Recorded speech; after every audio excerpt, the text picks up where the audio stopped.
Sa game na to guys, mapapasabi ka na lang talaga kung saan ka nagkulang. Yung tipong ginawa mo naman lahat para lang hindi mabawag sa lane mo. Pero pagdating ng late game, talo pa rin kayo. Kita mo naman kung paano ko hinaras yung katapat ko dyan. Kawawa na nga yung build dyan, oh. Kahit minions lang hindi makuha. Tapos na first blood pa siya dito. At dito mo na makikita ang dahilan kung bakit kami natalo. Panoorin mo ang gagawin ng badang dito. Grabe ba? Di awa na iki yan, pre. Siya lang ang may alam na andun pala yung Benedetta. Tapos dito, pinilit pa talaga ng Nolan patayin yung Benedetta. Ay, napatay siya. Tapos yung badang lumapit. Ganun kataas ang EQ ng badang na yan. Okay ninam. Eh, pag minalas nga naman, namali pa yung pagkuha ko ng ultimate dito. Tapos dumating yung Karina. Napitas ako dito pero naglag yung Karina dito kaya namatay din siya. Minalas na may konting swerte. Pero babawi ako dito guys. Panoorin mo ang gagawin ko sa build dito. Ayun, hinintay ko muna siya mag second skill para wala nang pang stun sa atin. Napaka-importante sa laro na alamin mo muna yung kakayahan ng kalaban mo para aware ka kung kailan ka pumasok at papalag sa kalaban. Kita ko nandito yung build pero wala yung pangkagat ng Franco kaya pinasok ko na.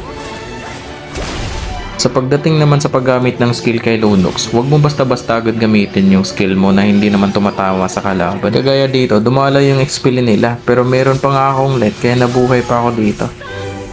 Tapos ngayon, alam kong babalik yung Benedetta sa lane niya kaya inunahan ko na. Pa-cooldown na rin kasi yung dark na ultimate ko dito kaya alam kong mapipitas ko siya tapos wala siyang ultimate. Ginigigil mo kasi ang itlog ng pogi kaya umuwi ka muna. Tingnan mo kung gaano ka-snowball yung mga hero namin dito guys. Masakit na yung damage ng Lunox ko. Na kahit yung tank na dito, kayang-kaya ko i-burst agad. Tingnan mo naman yung standing namin dyan. Tambak sa kalahati yung kalaban. At dito na sila nagsisimulang bumawi. Ang room kasi namin dito ay si Selena. At parang hindi niya kabisadong gamitin. Kaya ang nangyari, imbis na sila yung pumitas, sila pa yung napitas dito. Pinasok ko yung tatlo dito kasi alam kong kaya kong pitasin sila. Ubos ko pa siguro yung tatlo kung hindi lang dumating ang Mia.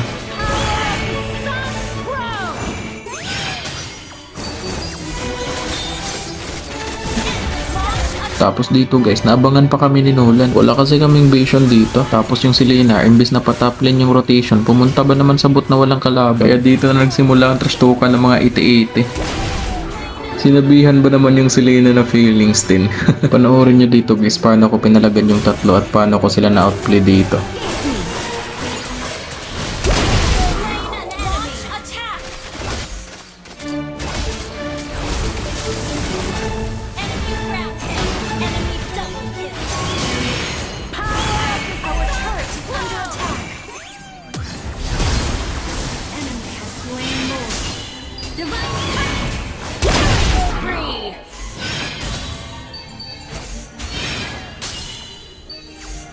Shine for the living. Sunlight pulse. Power of the sun grows. Oh, di ba? Naubos ko pa yung tatlo. Tapos yung Nolan namin dito, ginawang pang memes ng kalaban. Ayun, tumagos pa yung hook. Sabay natipihan ng kalaban. Tapos sinisisi sa Selena dahil hindi pumana. Ayun, sinagot ng what the fuck.